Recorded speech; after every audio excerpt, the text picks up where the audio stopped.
there's a very interesting dynamic going on right now, which is AOC is at unprecedented levels of popularity on, everywhere pretty much, but it's extremely apparent on social media because she gets insane engagement numbers.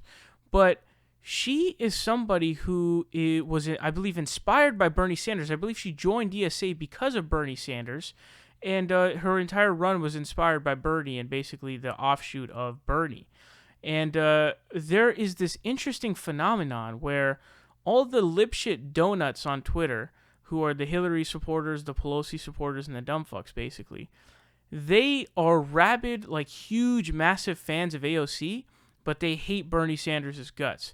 And this shit doesn't make any sense because they're the same ideas in two different bodies. One of them, an old white guy, one of them, a young, minority woman. So what does that tell you about those people? It tells you that they're sexist and racist because here's a dude, Bernie Sanders, who's white and old, same ideas, same shit. Her ideas were inspired from Bernie Sanders.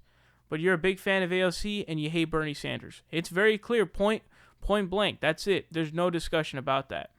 Now, she went on Chuck Todd's Meet the Press, and we're going to look at a couple of clips here. This one you're going to look at right here is about responding to Claire McCaskill, and then also she's going to be asked about whether or not she's going to endorse Bernie Sanders right now. Check it out. Larger issue of the Democratic Party, Senator Claire McCaskill, she lost from a red state. And she was critiquing, not you personally, but I think some people thought she was attacking you personally, but basically saying, hey, it is easy to be a Democratic socialist in a blue district like yours. It is hard to say that same thing and get a Democrat elected in Missouri. So how do you square that with the ability of finding a governing majority? Well, I square it, first of all, I square it with the direct evidence in 2016 that that is not true. And no matter how you feel about Senator Bernie Sanders, he ran in 2016 as a Democratic socialist. Unapologetically. Unapologetically, and he won every county in West Virginia. And he won Michigan. Primaries. In primaries, I mean, these are among Democrats. I mean, no, I know that. But that's the point. Among Democrats is one thing, but those independents, right? Those. And he wins independence. He wins independence. That's the thing. It's because people have this mistaken idea that American politics is on one linear line between left and right. 40% of the American public identifies as independents, and that doesn't mean we're in the middle. Right. That means we hate this thing. So you must be okay with the Schultz idea. Not, and I don't say that as, there's some Democrats freaking out about it, but look, I'm coming from somebody who says, what's wrong with more competition is better, not less. Do you think it would be healthier for our system if we had 4 or 5 parties? 4 or 5, I think that's fine. I think that's a I mean, it sounds like the 2 major parties you feel like don't serve this well. Yeah, I think that that it's totally fine to say a 2-party system is, especially in this time of gridlock, is sometimes a difficult thing to navigate, and I think it's viable after it's a burn last time. You still feeling the burn? I mean, I love Senator Sanders. I think he's great, and I think in terms of like an endorsement, I joke, I say, don't ask me until the day of the New York primary. But I think the important thing that we need to realize is that I hope we use this primary not as a horse race around personalities, but around our values. And do you want it to be an ideological fight? Basically, make the decision, Democratic Party. Are you using this left lane, a center left lane, or a right left lane? I think it needs to be a question for voters.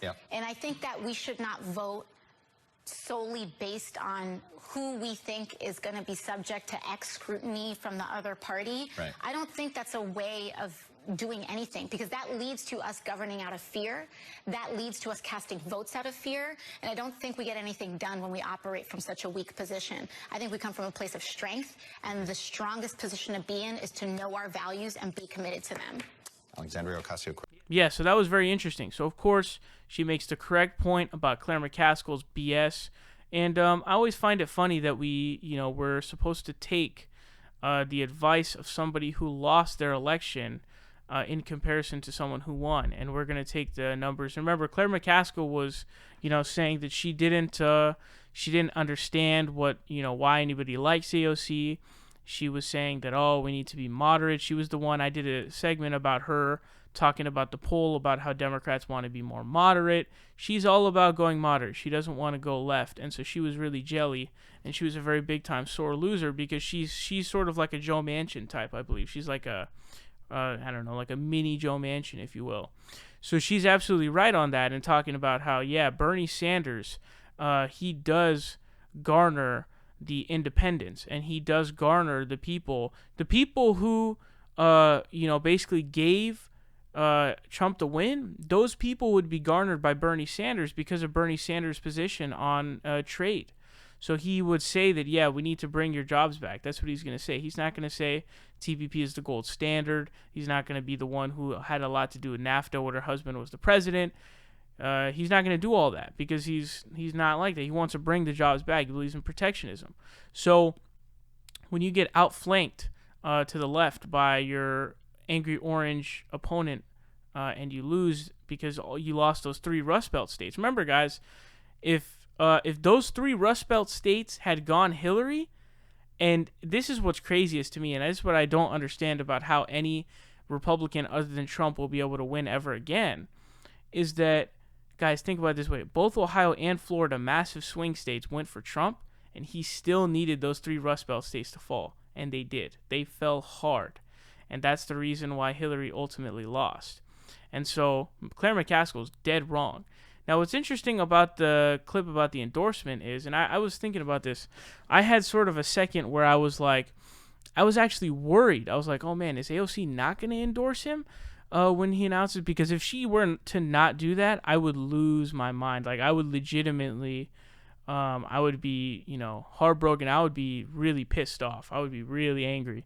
But I don't think this time to get, angry or anything right now, because what it looks like is she's got an agenda. She's trying to, get ideas across. She's trying to influence public opinion as well as attempt to get legislation through.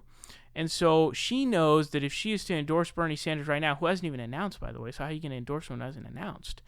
But if she is to do that, she's going to get all the libshits against her who previously supported her, and now you're neutering yourself in terms of attempting to push public policy and push your legislation through.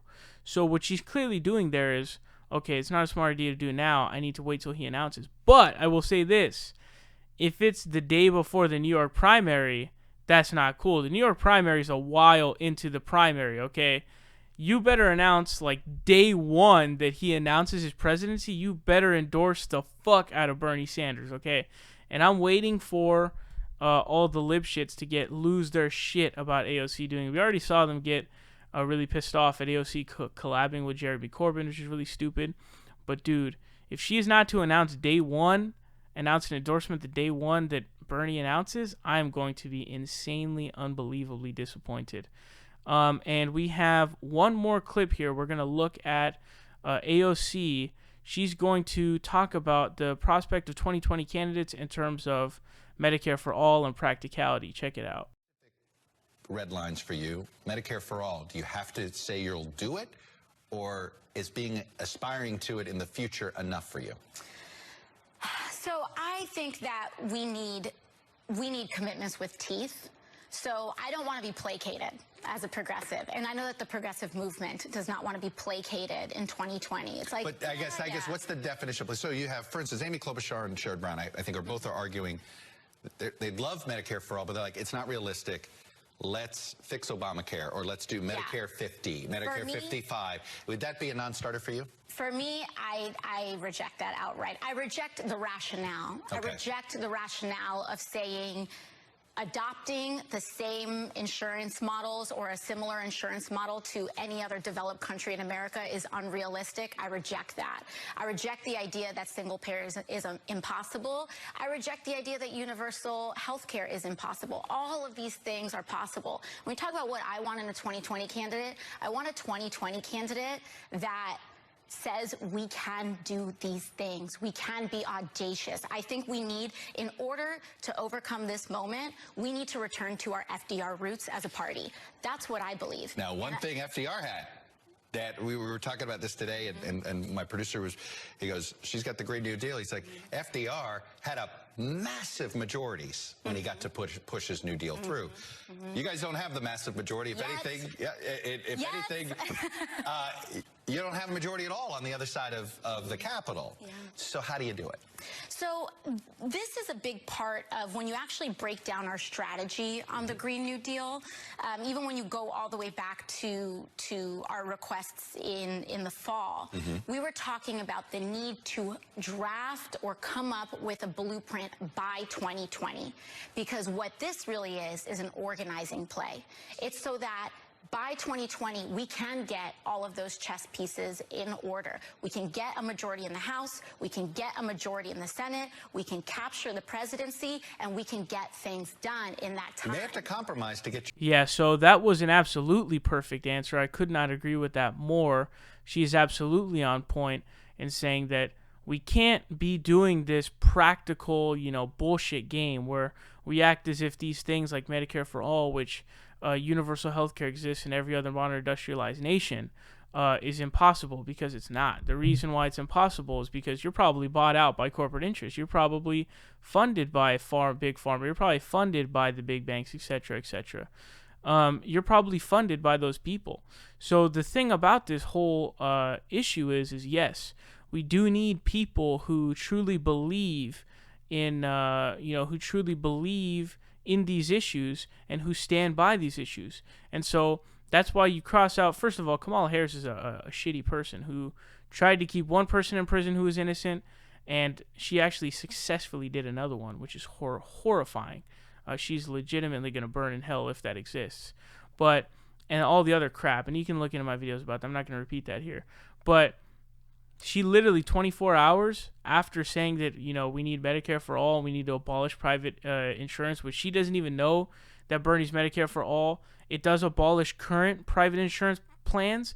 But if you want, you can't duplicate the Medicare, because just like you can't duplicate Medicare now, but you can get a supplemental insurance. And I don't even think she knew that, because she's just saying she supports this shit because she's trying to get elected. She doesn't care about the policy positions.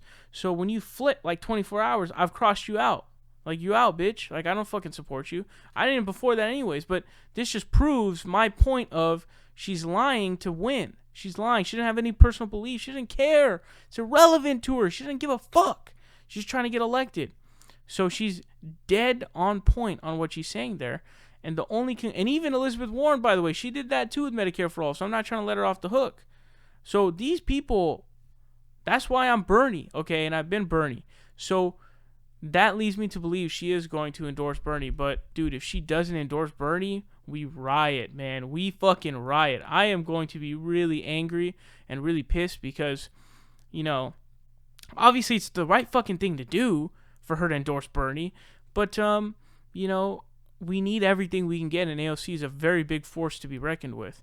And so if she is not to endorse Bernie, we fucking riot, dude. I will be really angry, and I'm sure a lot of you guys will be too, the same way we were when Warren didn't endorse. But this will be a lot worse. This will be a lot worse because, she was championed by a offshoot of Bernie Sanders, and her whole inspiration for all of this was Bernie Sanders. So it will be a real heartbreaker if she doesn't do that, and I'll be really pissed. But no need to pile on right now because he hasn't announced, and it'll just be taking a pick and just like cutting off your leg for no apparent reason, basically.